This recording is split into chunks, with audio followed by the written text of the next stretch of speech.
Naku, kung sakali ho, no, yari din pala si Senator Loren Legarda dito. Tungkol doon sa sinasabi niya na from 1 million to 1 billion pinalitan agad-agad, no? Kasi 1 million talaga ho, mapapatanong ka doon mga bossing, no? Saan pupunta yung 1 million ng mga puhunan nito? Mga pag-iisip nila Viste, madaling yayaman niya. Pero paano naman si Juan de la Cruz? Samantala, sinubukan naming hinga ng panig ang kongresista pero tumanggi silang mag-issue ng statement. Anila, di no comment, hindi nila ibibigay dahil ayaw umano ni Leviste na punahin pa ang pahayag ni Atienza. Oh, maganda-ganda ho yan, no? Tapos with matching 24 billion na danyos or doon sa sinisingil kay Leviste dahil doon sa kanyang solar. Paganda ng paganda.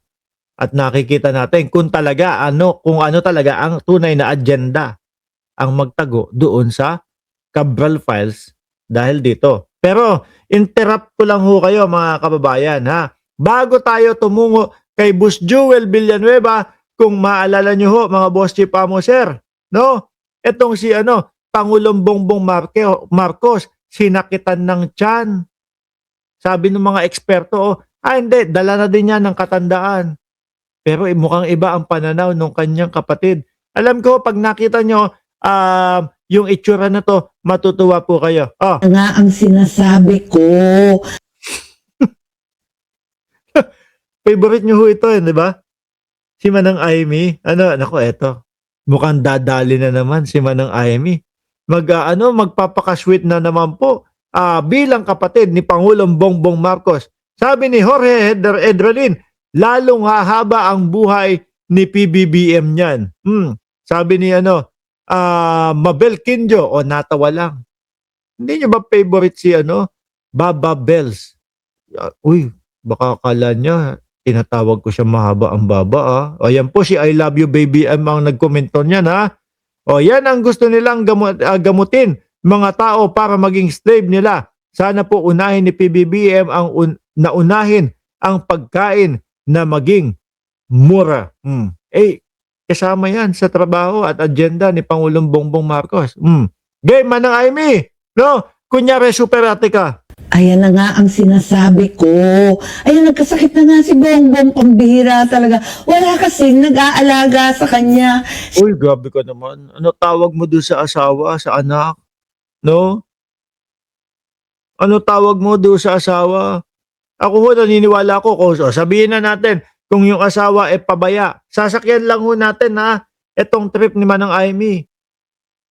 Kung yung asawa pabaya, pero yung mga anak hindi ho papabayaan ang kanilang ama.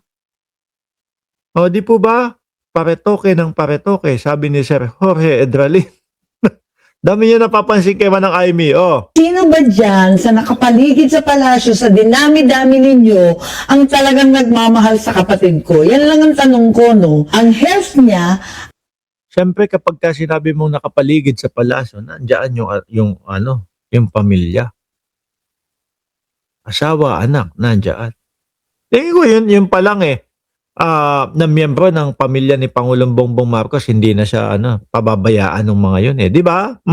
Ang bibigay. Talaga naman. Kanya-kanyang agenda kayo dyan. Wala naman umaasikaso sa kanya. Sandali ho. Lumalayo tayo. Paano? Ano ba talaga ang pakay? No? Ibintang yung pagkakasakit ni Pangulong Bongbong Marcos. Sabi naman ng mga eksperto, kasama yon sa pagtanda. At hindi naman kinakailangan na operahan at hindi nakamamatay. Bakit parang pagdating dito kay Aimee Marcos, na kapatid ng presidente, kala mo ang lala na. Sabi po, kasama sa pagtanda, yung sakit ni Pangulong Bongbong Marcos na nagbubutas-butas ng maliliit yung, kung di ako nagkakamali, yung appendix or something. No? At ang naipanggagamot lang daw naman dyan, antibiotic lang naman daw, Manang Aimee. Bakit parang ang lala sa inyo? Kaya kung ako sa kanya, pangalagaan muna niya ang sarili niya. Magpalakas siya. Ayan. Talikuran na niya lahat ng nakapaligid dyan sa palasyo. Dali. Parang maikonek lang si Manang Aimee, ah. No?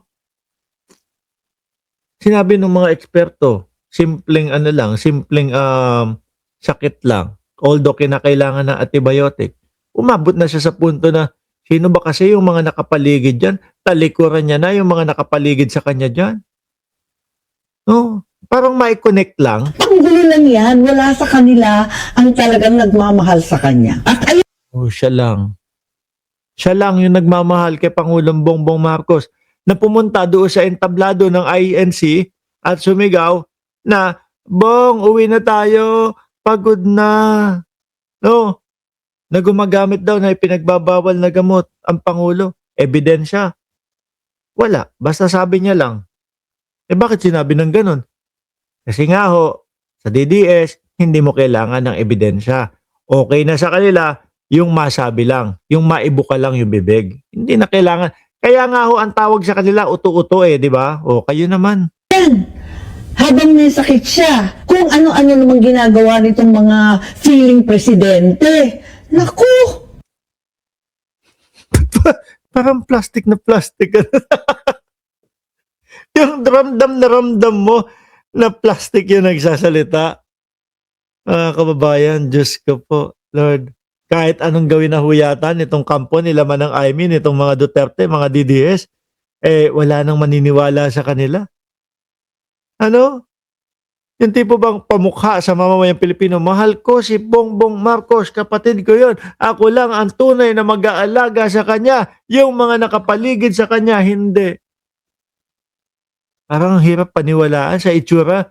Halatang, ako ho, napaplastikan ako, mga bossing. Sabi ni Mabel Quinjo, plastic nga, plastic surgery. Plastic na item. Si Aimee. Dakuin na natin yung mga senador, mga kababayan. Kung nauna ho at nasa oblo na ho, ito pong si dating Senador Ramon Bong Revilla. Ngayon naman po, mga kababayan, ang naibabalita, si Boss Jewel naman ho, mga bossing. Si Boss Jewel naman ho, mga kababayan. Biruin mo, sinampal si Boss Jewel. Sabi nung balita ng Abante, anak natin na pa, Boss Joel Villanueva, sinampal ng 3 non-bailable na kasong malversation sa Department of Justice, sa DOJ. Nako po, mga kababayan. Tapos yung isa naman, yung pilit na sinasabi ni Rodante Meral Coleta na safe na daw po, na walang iba kundi si Boss Jinggoy, mga bossing. Ayun, late yung abogado para i-cross-examine yung mga witness na laban.